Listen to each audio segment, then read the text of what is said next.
Բարև սիրելի հայրենակիցներ, այսօր արդեն հունիսի 11-ն է եւ այս հաղորդման մեջ բազմաթիվ հարցերի ենք անդրադառնալու, բայց սկսում ենք կրկին Հայաստանից, քանի որ հիմա Հայաստանի դեմ շատ լուրջ ձևով ահագնացավ հիբրիդային պատերազմը, այն հիբրիդային պատերազմը, որը որ մենք, ես միշտ ասել եմ, կարծես թե պարտվում ենք նաեւ այդ հիբրիդային պատերազմում։ Եվ հիմա այդ հիբրիդային պատերազմը հասնում է իր գագաթնակետին եւ այն հստակ օգտագործվում է մեր ժողովրդի, մեր ազգի դեմ։ Ամեն ինչ շուրտաված է ներկայացնում, ազգային մարդը իր գաղափարներով օգտագործվում է ընդդեմ իր ազգի եւ ժողովրդի,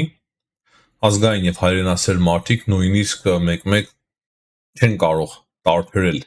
թացը չորից, բնականաբար ոչ բոլորի մասին է խոսքը, ահա այդքան բարդ իրավիճակի հիմա Հայաստանում ինֆորմացիոն առումով եւ կրկին ամեն ինչ տանում է մեզ դեպի այս նոր սկանդալը, որը որ ոչ թե նոր է իրականում շատ հին արմատներ ունի, դրա մասին բոլորը տեղյակ էին դեռ Նիկոլ Փաշինյանից առաջ, բայց քանի որ հիմա Նիկոլ Փաշինյանը այդ մասին շատ ակտիվ խոսում է եւ կարծես թե մտադրվել է կոնկրետ գործողությունների դիմել, այդ հիբրիդային պատերազմը շատ լուրջ ձևով ահագնացել է եւ այդ սկանդալը ավելի շատ վտանգավոր է դարձել Հայաստանի Հանրապետության համար եւ նույնիսկ Հայաստանի Հանրապետության ինքնիշխանության համար։ Ինչ է փոխվել այս երկու օրվա մեջ, ասեմ որ միանգամից շատ բան է փոխվել, բազմաթիվ խայտառակ սուտ ապատեղեկատվություններ ամեն կողմից հազար ու մի ապատեղեկատվություն Հայաստանի իշխանությունների հասցեին, հարցը նրանում չի Հայաստանի իշխանությունները լավն են, վատն են, ճիշտ են, սխալ են, բայց երբ որ ապատեղեկատվություն ես լսում, անհեթեթություններ, հասկանում ես թե ինչի հետ գործ ունես եւ ընդհանրապես որն է մեր հակառակորդների թշնամիների նպատակը, որոնք որ հերիք չեն ներթափանցել են մեր ազգի եւ ժողովրդի մեջ սուտի ազգային լոզունգներով, կեղծ ազգային լոզունգներով փորձում են ազդել այն հայրենասեր մարդկանց վրա, ովքեր որ իրոք անկեղծ նվիրված են իրենց ազգին ու հայրենիքին։ Այս ամենը տեսնելով ես շատ մեծ ցավ եմ ապրում եւ սկսելու եմ փորձել ավելի լուրջ վերաբերվել այս տեղեկատվական պատերազմին եւ միասին մենք փորձելու ենք բացահայտել այդ բոլոր կեղծիքները։ Բնականաբար ոչ թե բոլոր կեղծիքներին ենք անդրադառնալու, այլ նաեւ փորձելու ենք փաստերով խոսել ամենագլխավոր եւ վտանգավոր կեղծիքների դեմ։ Եվ սկսենք նրանից, որ հետաքրքիր հրապարակում է եղել Հայաստանի թերթերից մեկում WikiLeaks-ի նախկինում հրապարակման մասին, գիտեք, WikiLeaks-ը սկանդալային հայտնի բազմաթիվ հրապարակումներով է հայտնի եղել, աշխարհի բոլոր գաղտնիքներն էր բացահայտել, ով ում հետ ինչ է խոսել, ինչ է պայմանավորվել, ինչ է արել, այն ամենը ինչ միշտ գաղտնի է մնացել շատ մարդկանցից։ Եվ ըստ WikiLeaks-ի բացահայտման 2005 թվականին, երբ Վլադիմիր Պուտինը այցելել էր Հայաստան, նա հանդիպել էր նաև Գարեգին II-ի հետ եւ նրա երկու օգնականների հետ, եւ Գարեգին II-ից պահանջել էր, որպեսզի նա ճնշում գործադրի նախկին վարչապետ Մարգարյանի վրա, ինչպես նաև Հայաստանի քաղաքապետարանի վրա, որպեսզի նրանք տարածք հատկացնեն ռուս ուղղափառ եկեղեցու համար, դրա դիմաց լավ վերաբերմունք խոստանալով Ռուսաստանի հայության նկատմամբ, ասելով որ դա նվազագույն պահանջը կլինի, որպեսզի լավ վերաբերմունք լինի հայերի նկատմամբ Ռուսաստանում։ Եվ այս տեղեկությունները Ամերիկայի Միացյալ Նահանգների դեսպանատունը այս տեղեկությունը փոխանցել էր իր պետքարտուղարության, Ամերիկայի Միացյալ Նահանգների պետքարտուղարությանը, դա է պատճառը, որ այդ փաստաթղթերը, գաղտնի փաստաթղթերը հայտնվել էին WikiLeaks-ի մոտ։ Եթե հիշում եք, WikiLeaks-ը բազմաթիվ գաղտնի փաստաթղթեր է հրապարակել, որոնք որ հիմնականում վերաբերվում էին Ամերիկայի Միացյալ Նահանգներին, բայց ոչ միայն, եւ այս փաստաթուղթը շատ հետաքրքիր է նրանով, մենք նաեւ գիտենք, որ 2022 թվականին բարձր շքանշան է ստացել Գարեգին II-ը Ռուսաստանի նախագահ Վլադիմիր Պուտինից, հետո նաեւ դեսպանատուն է այցելել, այնտեղից եւս շքանշաններ է ստացել Ռուսաստանի դեսպանատնից, ինչը բնականաբար խոսում է այն մասին, որ այսինքն սրանք փաստեր են։ Նրանք փաստեր են եւ այդ փաստերը խոսում են այն մասին, որ Կարեքին երկրորդը շատ խորը կապեր ունի Ռուսաստանի Դաշնության հետ, Վլադիմիր Պուտինի հետ, Կրեմլի հետ անմիջապես եւ իր հայտարարություններից եւ ոչ միայն իր հայտարարություններից, այլ նաեւ բազմաթիվ հոգեվորականների հայտարարություններից հստակ երևում է այն գիծը, որ նրանք կարծես թե հստակ դեմ են Հայաստանի արտաքին քաղաքական վեկտորին, հավասարակշռված ինքնիշխան քաղաքական վեկտորին, եւ նրանք ցանկանում են, որպեսզի Հայաստանը դառնա Ռուսաստանի վասալ, կորցրելով իր ինքնիշխանությունը։ Սա է ամենամեծ խնդիրը, սիրելի հայրենակիցներ, ոչ թե սրա նրա կուսակրոն լինել չլինելը, բայց քանի որ այդ հարցի վրա չեն ուզում կենտրոնալ Հայաստանի իշխանությունները, փորձում են կենտրոնանալ կուսակրոնի թե չէ ամենայն հայոց կաթողիկոսը։ Հա, եկեղեցու օրենքով, եթե կուսակրոն չէ, պետք է հեռացվի, եւ ես այդ մասին մի քանի օր առաջ խոսում էի, նաեւ փորձեցի պարզաբանել հայոց եկեղեցու, հայ-առաքելական եկեղեցու կանոնակարգը, թե ինչ է տեղի ունենում այդ ժամանակ։ Այսօր նաեւ գրառում է կատարել Նիկոլ Փաշինյանը, կրկին նոր գրառում, բայց երևի սկսենք նրանից, որ օդանավակայանում Կարեքին B-ին դիմավորում էին մի խումբ մարդիկ, մեծ թիվ չէր այդ մարդկանց թիվը, ամենայն անկեղծությամբ հայոց կաթողիկոսին, ամենայն հայոց կաթողիկոսին նման դեպքերում, եթե ինքը ունի լիարժեք ժողովրդի աջակցությունը, պետք է դիմավորեին տասնյակ հազարավոր մարդիկ, իսկ տվյալ պարագայում մենք տեսանք առավելագույնը հարյուրավոր մարդկանց դիմավորությունը, ինչը հստակ վկայում է այն մասին, որ մեծ հաշվով դա փաստ է, բոլորն էլ գիտեն, ամենայն հայոց կաթողիկոսը հեղինակություն չունի հայ ժողովրդի մեջ, եւ հեղինակություն չունենալը դա ահավոր է, դա շատ ահավոր է։ Ես չեմ էլ ուզում ցանկանա համեմատել նույնիսկ վրաց ուղղափառ եկեղեցու հետ, քանի որ վրաց ուղղափառ եկեղեցին շատ մեծ համբավ ունի Վրաստանում եւ բավականին շատ մեծ ժողովրդավարություն է վայելում ժողովրդի շրջանում։ Ժողովուրդը սիրում է իր եկեղեցին, իր եկեղեցու առաջնորդին եւ հետևում է իր եկեղեցու առաջնորդին։ Մեզ մոտ թե ինչի է այսպես ստացվել, ես կարծում եմ, որ բոլորը այդ հարցի պատասխանը գիտեն։ Մեր ժողովուրդը միամիտ եւ հիմար ժողովուրդ չէ, սիրելի հայրենակիցներ, եւ պատահական չէ, որ Վազգեն առաջինին այդքան սիրում է հայ ժողովուրդը եւ պատահական չէ, որ Քրիմյան հայրիկին այդքան սիրում է մեր ժողովուրդը, քանի որ իրենք տեսել են նրանց նվիրումը ազգի նկատմամբ, ազգի եւ պետության նկատմամբ։ Իսկ այս պարագայում մենք չենք տեսնում դա։ Մենք ցավոք չենք տեսնում դա։ Կարող են լինել ազգային լոզունգներ, կարող են լինել այնպիսի կոչեր, որոնք որ ուռա հայրենասերների վրա կարող է պահի տակ ազդեն, բայց ոչ մի կոնկրետ գործողություն, ոչ մի կոնկրետ քայլ եւ ոչ մի անկախ քայլ։ Դա է ամենակարևորը, սիրելի հայրենակիցներ, եւ այստեղ կարևոր է նաեւ Կարեքին B-ի խոսքը, փաստացի իր խոսքից հասկացա այն, որ ինքը ուզում է ասել, որ Նիկոլ Փաշինյանը պարակվում է մտցնում հայ ժողովրդի մեջ, նա ուզում է ասել, որ մեր ժողովուրդը պետք է միասնականություն պահպանի, միասնական գտնվի, միասնական եկեղեցու շուրջ, ինքը դա ի նկատի ուներ, բայց ես այստեղ կարող եմ ասել այն, որ երևի իրեն լավ խորհուրդ են տվել, թե ինչպես պետք է ինքը վարվի, հիմնականում ինքը ուզում է անտեսել Նիկոլ Փաշինյանի հայտարարությունները, ուսումնասիրել են Նիկոլ Փաշինյանի հոգեբանությունը, արիք անկեղծ խոսենք, ինչից ես նաև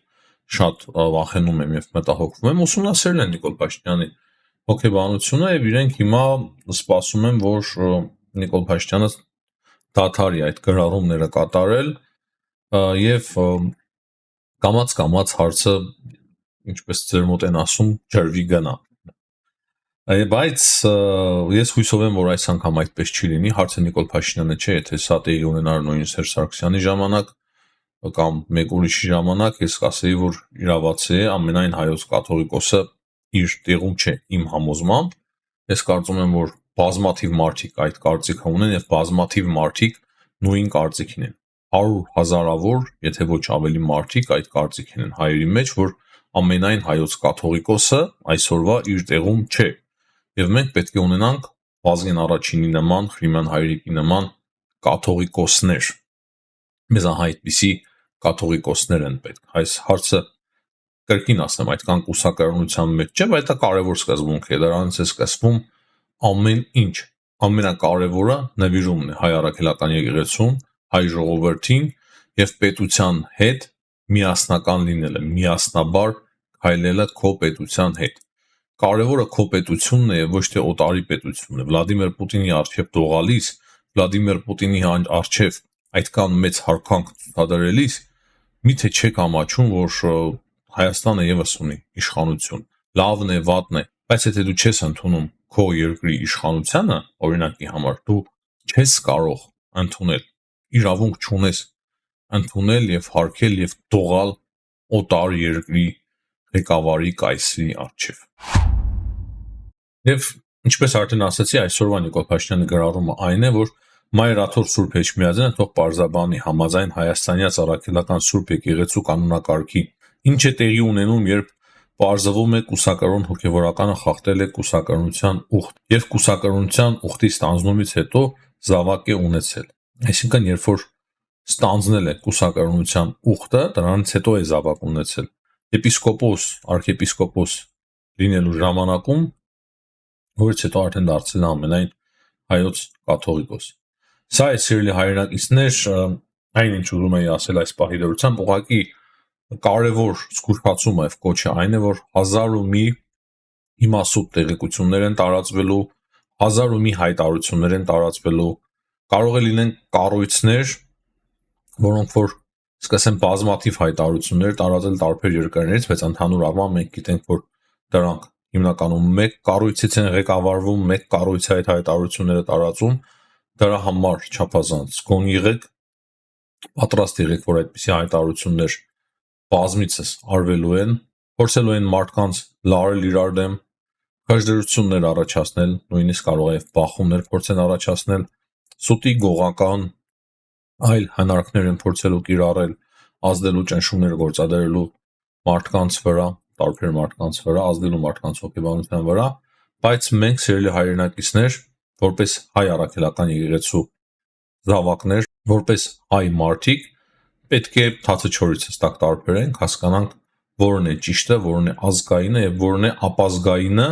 որը որ մատուցվում է շատ անգամ մեզ որպես ազգային։ Ապազգայինը ազգային մանթիայի ներքո մեզ մատուցվող այդ սուտը մենք պետք է կարողանանք հասկանալ, սիրելի հայրենակիցներ։ Սա էր այն, ինչի մասին ես ուզում եի այսօր խոսել։ Հիմա շարունակենք այլ թեմաներով։ Իրանից հետաքրքիր հայտարարություններ կան եւ սա վկայում է այն մասին, որ իրավիճակը գնալով լարվում է Իրանի շուրջ։ Իրանի գերագույն առաջնորդի խորհրդական Ալի Ակբար Վելայաթին շատ հետաքրքիր հայտարարություններ է արել։ Նա ասում է, որ հաստատի Իրանն է պաշտպանել Հայաստանը, որպեսզի Ադրբեջան եւ Թուրքիան Զանգեզուրի միջանցք չբացեն Հայաստանով, քանի որ դա կկտրեր Իրանի կապը հավերժ Եվրոպայի հետ։ Ուշադրություն, սա շատ կարևոր է։ Իրենք հաստատի ասում են, պարսիկները ասում են, որ դա իրենց կապն է Եվրոպայի հետ։ Սյունիքով իրենք կապ ունեն Եվրոպայի հետ։ Սա շատ կարևոր պարզաբանում է Իրանի կողմից, բայց նա շարունակելով միտքը ասում է, որ նաև Ամերիկայի Միացյալ Նահանգները, ՆԱՏՕ-ն իբր նման ծրագրեր են ունեցել, ուզեցել են, որպեսզի Սյունիքով միջանցք լինի Ադրբեջանի եւ Թուրքիայի համար, ինչը բնականաբար չի համապատասխանում իրականության, դա պետք է մենք հստակ հասկանանք եւ նաեւ հասկանանք, թե ինչու է հիմա արվում այդպիսի հայտարարություններ։ Նախկինում իրենք փորձում էին այդ հարցով գոնե Ամերիկայի Միացյալ Նահանգներին չկապնել եւ նույնիսկ շատ տեղերում քողարկված ձևով ցուցադրվում էր, որ Ամերիկայի Միացյալ Նահանգների շահերը եւ Իրանի շահերը Սյունիքի շուրջ համընկնում են։ Հիմա արդեն այդպիսի սուտ տեղեկություններ են նաեւ մտցնում իրենց հայտարարությունների մեջ, թե իբր Ամերիկայի Միացյալ Նահանգները, ՆԱՏՕ-ն ցանկացել են, որպեսզի Սյունիքով միջանց լինի եւ ոչ միայն Ադրբեջանը, Թուրքիային է դիմադրել Իրանը, այլ նաեւ Ամերիկայի Միացյալ Նահանգների ծրագրերին, ինչը բնականաբար այդ վերջին իմաստով չի համապատասխանում իրականության։ Սա շատ կարևոր է, որ հասկանանք եւ այստեղ եւս շատ կարևոր է, որ թացը չորից բաժանենք Նրանց բացի այստեղ հետաքրքիր հայտարարություն կա նաև նույն հայտարարության մեջ, որտեղ որ նա փաստացի ասում է, որ նույնիսկ եթե Ռուսաստանի Դաշնությունը չլինի տարածաշրջանում, իրենք եւս թույլ չեն տա, որ ՆԱՏՕ-ն ամրանա մեր տարածաշրջանում, հարավային Կովկասում։ Այսինքն հստակ արտահայտվում են արդեն Ամերիկայի Միացյալ Նահանգների եւ ՆԱՏՕ-ի դեմ, ինչը կարծում եմ, որ լավ չէ։ Մենք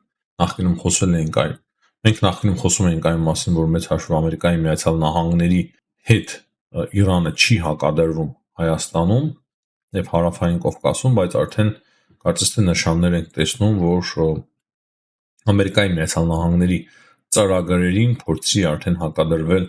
Իրանը նաեւ Հայաստանի մասով։ Մեկ կարևոր լուր եւս Ամերիկայի Միացյալ Նահանգների դեսպանատունը Հայաստանում հետաքրքիր փոքրիկ տեղեկություն է հրապարակել, որ կարևոր տեխնոլոգիական հանդիպում է տեղի ունեցել եւ Հայաստանի ու Ամերիկայի Միացյալ Նահանգների միջև տեխնոլոգիական համագործակցությունը ուղղակի ծաղկում է։ Դեսպան Քվինի խոսքերով նա հանդիպել է Nvidia-ի ղեկավարության հետ եւ քննարկել են այս մասով համագործակցությունը ԻԻ տեխնոլոգիաների զարգացումը, ինչպես նաեւ ենթակառուցվածքների զարգացումը, որը որ նոր հնարավորություններ է ստեղծում երկու երկրների համար։ Փորձենք բացել ինչի մասին է խոսքը։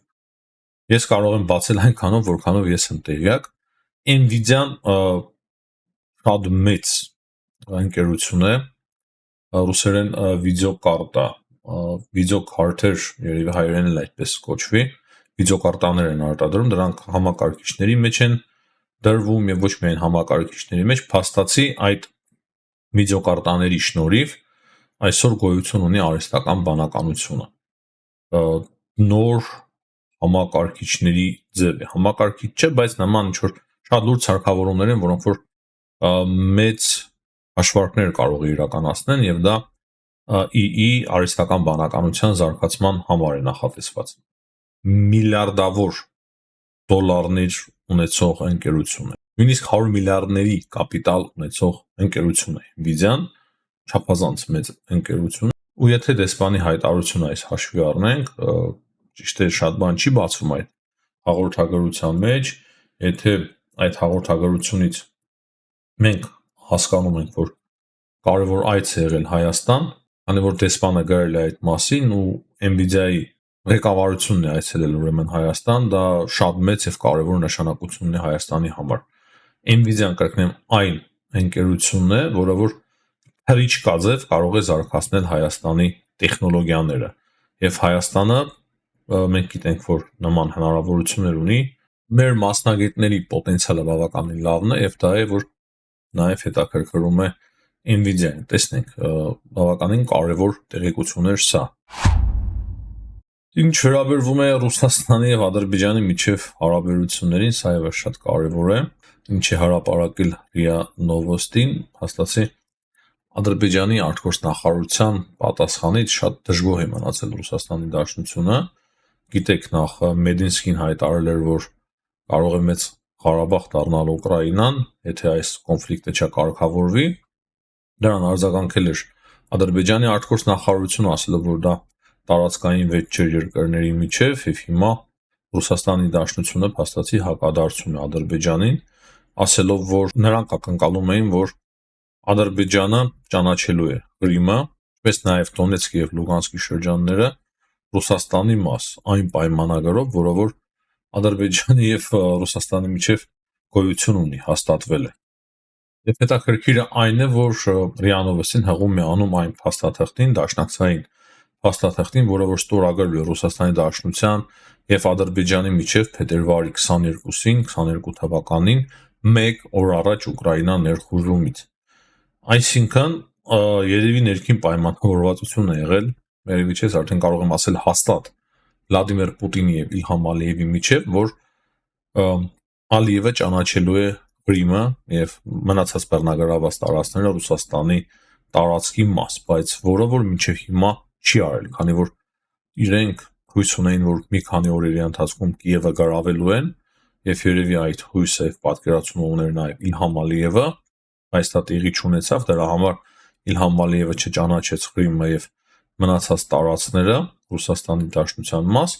հիմա Ռուսաստանի Դաշնությունը արդեն բարձրաձայն այդ ՌԻԱ Նովոստիների միջոցով խոսում է եւ փորձում է հակադարձել Ադրբեջանի արտգործ նախարարությանը։ Շատ հետաքրքիր տեղեկություն է իմիջայլոց, դրա շուրջ պետք է որ մենք մտածենք։ Եվ վերջում սիրելի հայրենակիցներ, շատ կարճ անդրադառնանք միջազգային կարևոր հարցերին, շատ լուրջ ձևով հրթիռահարվել եւ դրոնային հարվածների ենթարկվել Կիևը, աննախադեպ հարձակման է այս վերջին օրերին ենթարկվում Ուկրաինան, բայց նույն ժամանակ Ուկրաինան էլ է կարողանում շատ կարևոր եւ լուրջ հարվածներ հասցնել Ռուսաստանի տարածքում տարբեր օբյեկտների, առաջ խաղացումը ռուսական այնուամենայնիվ կա եւ գոյություն ունի, ես դրա մասին տեղեկանում եմ, ուկրաինական նաեւ տարբեր ռեսուրսներից եւ վտանգ կա ավելի մեծ առաջ խաղացման ռուսական զորքերի Սումի շրջանում, դրա մասին մենք խոսել ենք, տեղեկություններ կան նաեւ Կուրսկի հատվածից, բայց դրանք կրկին կծկտուր են եւ դժվար է դրանց մասին խոսել, այսինքն ուկրաինական բանակը եւս կարողանում է շատ հաջող օպերացիաներ իրականացնել, բայց հիմնականում ուկրաինական հաջող օպերացիաներ ավելի շատ կապված են դրոնային հարձակումների հետ եւ նաեւ արդարության համար նշենք, որ հակաօդային պաշտպանությունը եւս բավականին լավ է վերջին շրջանում Ուկրաինայի զարգացել։ Տեղեկություններ կան, որ Ամերիկայի Միացյալ Նահանգները կրճատելու է եւ նոր ֆինանսական տարում լուրջ ձևով կրճատելու է Ուկրաինային զենքի մատակարարումը եւ սա այն տենդենսն է, որի մասին մենք քանի օր է խոսում ենք։ Կրկին Ամերիկայի Միացյալ Նահանգները փոխել է իր դիրքորոշումը, եթե մի 10-15 օր առաջ մենք խոսում էինք այն մասին, որ սկսել են ավելի շատ տարբեր ձևով քաղաքական հայտարարությունների մակարդակով նույն Դոնալդ Թրամփը աջակցել Ուկրաինային, հիմա կրկին փոխել է իր քաղաքականությունը եւ ավելի ու ավելի շատ հետ է կանգնում Ուկրաինային աջակցելու գաղափարից։ Կա հակամարտություն հիմա հայտարարությունների մակարդակով Հունգարիայի վարչապետի եւ Զելենսկու միջև, Հունգարիայի եւ Ուկրաինայի միջև, Զելենսկին երեք սկանդալային բացահայտում է արել, որ Հունգարիան հետևել է S-300-ների եւ այլ ռազմական կարևոր նշանակության տեխնիկայի գտնվելու վայրով է հետաքրքրվել իրենց հատուկ ծառայությունները, թե ինչին է դա պետք եղել հունգարացիներին, Հունգարիային դա հարցեր է առաջացրել Ուկրաինայի մոտ, նրանք հարցրել են եվրոպացի իր գործընկերներին, ՆԱՏՕ-ի գործընկերին են հարցրել ուկրաինացիները եւ ստացել են այն պատասխանը, որ իրենց պետք չեն եղել այդպիսի տվյալներ։ Ինչ վերաբերվում է Միացյալ Նահանգներում տեղի ունեցողին, Լոս Անջելեսում բավականին խառն է, ավելի է խառը իրավիճակը, քան 3 էր։ Ամենայն դեպս այդպիսի տեղեկություններ ենք մենք ստանում եւ դրա համար բարեկային ժամ է սահմանվել 20:00-ից մինչև առավոտյան 6:00-ն ծայրահեղլարվել է իրավիճակը Կալիֆոռնիայի նահանգապետի եւ Դոնալդ Թրամփի միջև, ծայրահեղլարվել է իրավիճակը հարաբերությունները Լոս Անջելեսի քաղաքապետի եւ Դոնալդ Թրամփի միջև, մի խոսքով բավականին բարդ, շատ ծանր իրավիճակի հիմա Ամերիկայի Միացյալ Նահանգներում, հատկապես Կալիֆոռնիայում եւ հատկապես Լոս Անջելեսում։ Այն մեր հայրենակիցներ, ովքեր որ բնակվում են Լոս Անջելեսում, բնականաբար շատ ավելի լավ կիմանան եւ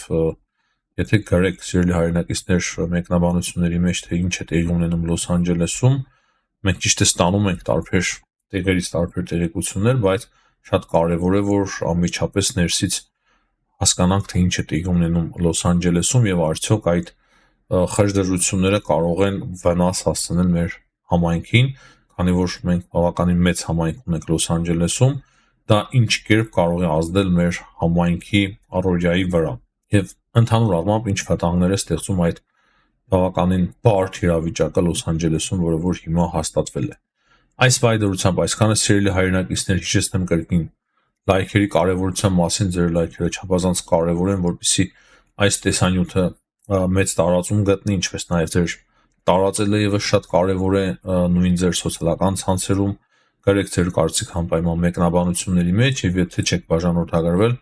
անպայման բաժանորդագրվեք, սեղմելով նաեւ զանգակը, որպեսզի ստանաք մեր հաջորդ հաղորդումների հաղորդագրությունը։ Հաջողություն եմ մաղթում բոլորին, ցտեսություն, կհանդիպենք։